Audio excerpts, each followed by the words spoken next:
foreign policy is a lot like your friendships in your personal life. The strength of the friendship is going to be based on some mutual recognition of the history of the friendship, what you've been through together. It's going to rely on trust, which is a reciprocal relationship. You give and you receive trust. It's a back and forth.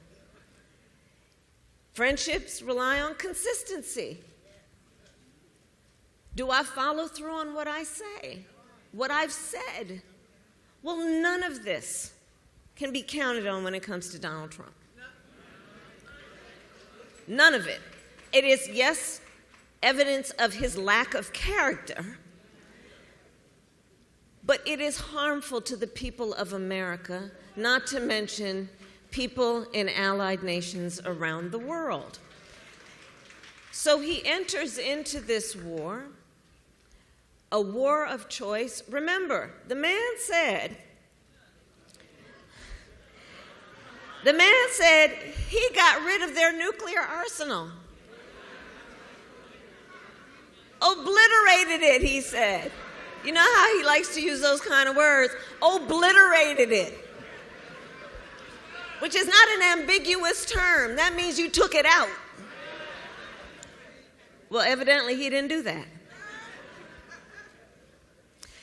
He is causing U.S. service members, 13 to have lost their lives, hundreds, it is estimated, of others to be injured, some very seriously, putting U.S. service members at risk.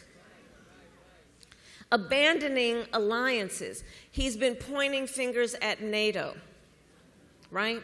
So understand what that is. Those are friends of ours that we have had, and that bond formed mostly out of what happened in the 1930s, again, post-World War II.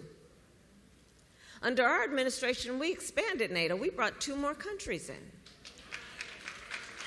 He's now pointing fingers at these friends of ours who don't want to go along with his war of choice.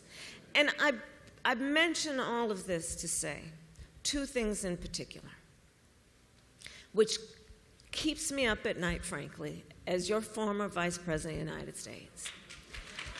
And it is this.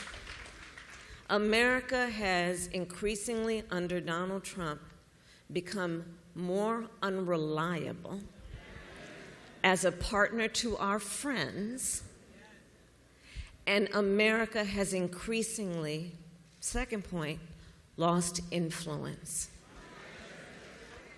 So when we otherwise could say, you know, in X country, we're concerned about human rights violations, even if it did not directly affect our national security, we had some level of authority to speak about these things in a way that we had earned the ability of people to listen and pay attention and maybe try to do better.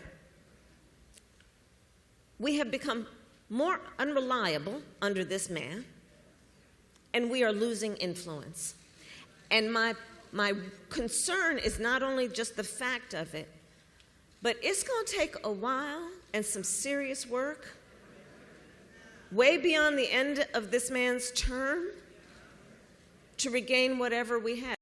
Support journalism you trust. Support PBS News. Donate now, or even better, start a monthly contribution today.